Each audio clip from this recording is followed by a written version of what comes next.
The Tale of Tom Kitten by Beatrix Potter. A story in the public domain.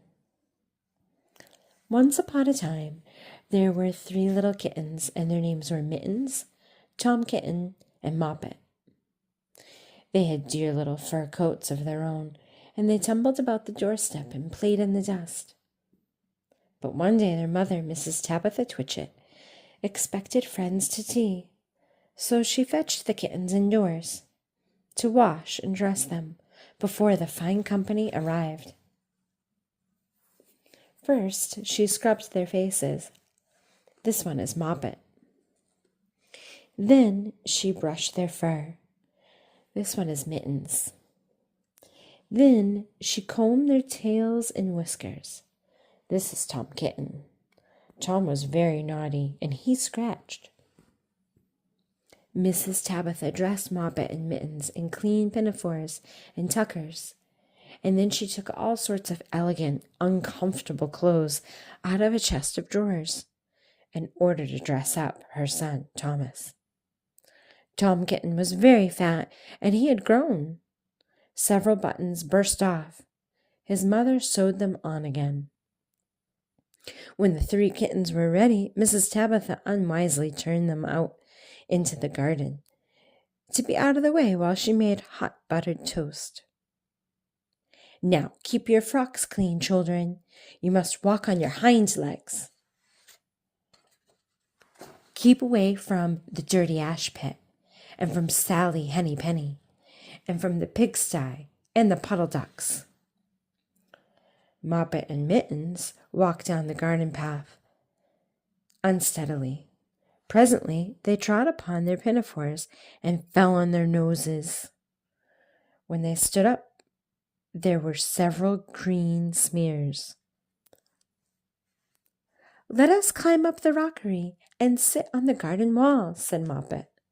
They turned their pinafores back to front and went up with a skip and a jump. Moppet's white tucker fell down into the road.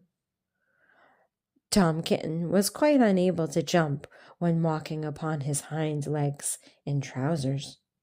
He came up the rockery by degrees, breaking the ferns and shedding buttons right and left. He was all in pieces when he reached the top of the wall. Moppet and Mittens tried to pull him together. His hat fell off, and the rest of his buttons burst. While they were in difficulties, there was a pit-pat, paddle-pat, and the 3 puddle ducks came along the hard, high road, marching one behind the other, and doing the goose step, pit-pat, paddle-pat, pit-pat, waddle-pat. They stopped and stood in a row and stared up at the kittens. They had very small eyes and looked surprised.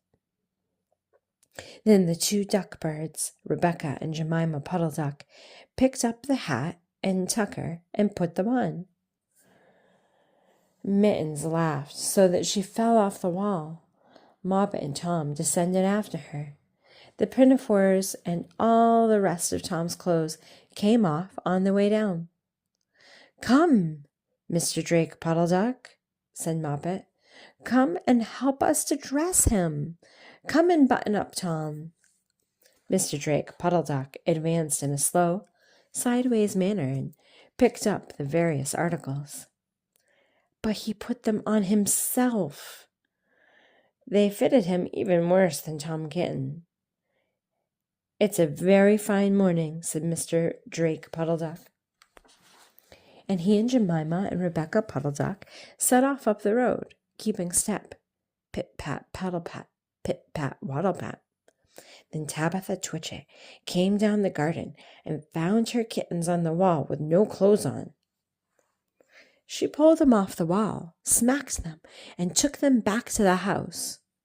"My friends will arrive in a minute, and you are not fit to be seen. I am affronted," said Mrs. Tabitha Twitchit. She sent them upstairs, and I am sorry to say she told her friends that they were in bed with the measles, which was not true. Quite the contrary, they were not in bed, not in the least. Somehow There were very extraordinary noises overhead, which disturbed the dignity and repose of the tea party. And I think that someday I shall have to make another larger book to tell you more about Tom Kitten. As for the little puddle ducks, they went into a pond.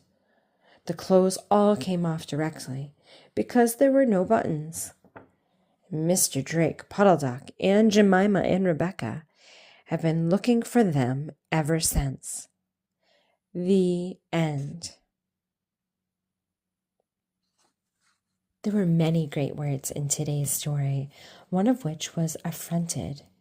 Mrs. Tabitha Twitchit told the kittens that she was affronted, that their clothing was lost and they were very messy immediately before her guests arrived.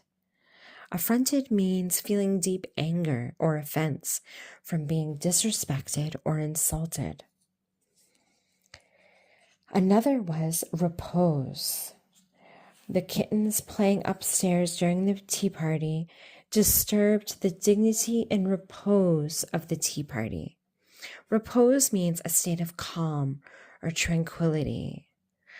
The adult cats were enjoying a relaxing, restful tea party, and the kittens disturbed the repose, the peace, and the calm. That's all for today, friends. Thanks for listening.